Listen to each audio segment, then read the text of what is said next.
Welcome to our executive interview series at the Zero Trust Summit presented by CyberScoop. I'm Elias Grohl, the senior editor at CyberScoop, and we're here with Paul Blahusch, the Chief Information Security Officer for the Department of Labor. Paul, thank you so much for joining us. Thanks for having me, Elias.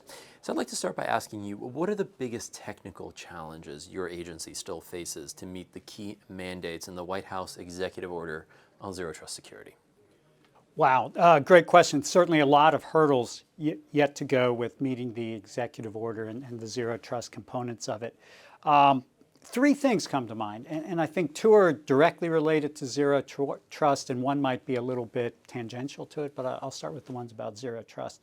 I think the first one is we're still trying to finish up getting that enhanced logging completely done. The sort of like the last mile of that is a lot of data to collect, a lot of data to process, and a lot of data to store. And there's been challenges with getting that done. There's some costs involved with collecting and storing all that data, and we're trying to still find the best way to do that aligns with our budget realities. I think a lot of innovative things have come up. A lot of partners in the industry have helped us with that, of saying, hey, here's kind of a more efficient way to do this log collection and storage.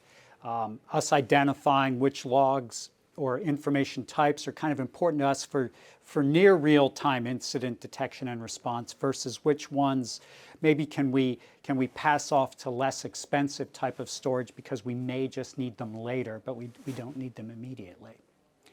I think the second technology challenge we have, and I think this is fairly common in the federal civilian environment, is getting our arms around that data pillar. It's as much a person challenge as it is a technical challenge, though, Elias. What we need is a partnership with like our data owners, our chief data officers, because you point to me and say, that data is sensitive, protect it, I'll go, great, I can do that. But we need their help to say, hey, at a more fine level than we had before, because Zero Trust is all about getting things down maybe to a more granular level, whether it's identity, device, and now it's data too. What data is important? Why is it important? Can we categorize it? Can we identify it? Can we tag it with something that as a technologist I can use then to help control where that data goes? Can the data owners tell me, hey, here's appropriate uses for that data? So I can configure my tools to say, hey, it can go here, it can't go there. So if we can partner with them, the technology challenge then becomes, okay, we can take all those data elements about data, right, all the metadata about the data, and say, if it's moving from here to there, is that allowed? If it's not allowed, what actions am I going to take? Am I going to log? Am I going to block? Am I going to alert? Am I going to notify? Am I going to quarantine, or some combination of those? But partnering with our data owners is really important there, so that we get the inputs from them that we need, so be able to configure our tooling to protect that data. And I'd say the third one, which is kind of in the executive order, a little bit tangential to Zero Trust, is supply chain. Because we're only as healthy as what we put into our environment. And that's becoming more and more important. You see that more and more, where it's like, okay, it was one of our partners or one of our vendors that's got this issue that is now causing me a problem. So just on a panel where they talk about secure by design, that's definitely an important part of it. The other thing is, nowadays these services and software that we're getting are made up of so many components. So that's where the software bill of materials comes in. I need to know if you've got that inside your product, if there's an alert about it, so I can manage that. And it's holding our vendors accountable. It's making sure that we've got in our contracts with them security provisions that are reasonable, but also ones that we can verify readily. We can say, are you doing this, are you doing that, and we get some feedback. Now this ideally should be more of a whole of government effort, right? Vendor X doesn't want Department of Labor, Department of Interior, Department of Transportation, everyone coming to them with different sort of nuance of what they want. It should be a common thing. And I think that'll strengthen the entire ecosystem for software and services. So looking forward to that. But I'd say those are the challenges we're facing right now. Where are you seeing signs that AI will help accelerate agency efforts to establish Zero Trust practices? Oh, great question. Well, AI is certainly in a buzzword right now in a lot of ways.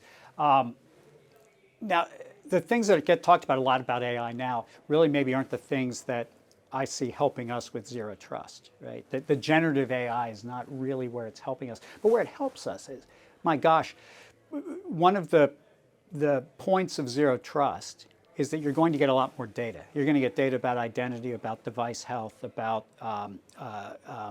the data flows, about workloads, and all this thing about how much confidence do I have in this connection being authorized? That's a lot of data. And if I'm saying that the connection's not authorized, I need to do something. That's a lot of response stuff. You can't have an individual sitting there and looking at it. Sometimes I call to mind, that scene in The Matrix where it's just all that stuff flowing by. We can't have someone sitting at a screen trying to interpret all that. So that's where artificial intelligence comes in.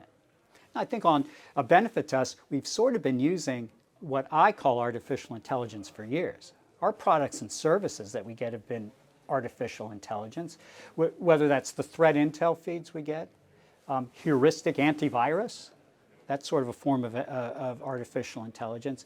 Our threat and vulnerability management, automated response things, that's artificial intelligence. So our products and services we already get, I think, are baking a lot of IA in and baking more and more in as there is more and more usable information that can be fed into these engines that can then give us actionable information.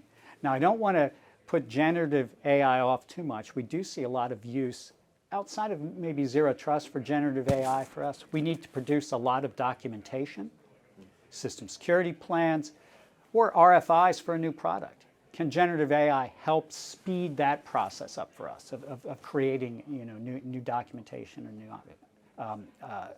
taking the current one and updating it for a newer version? And we think it can, so we're really looking forward to using it in that way too. Paul Blahusch, thank you so much for joining us here at the Zero Trust Summit and sharing your expertise with our audience. Thank you, Elias. Appreciate it.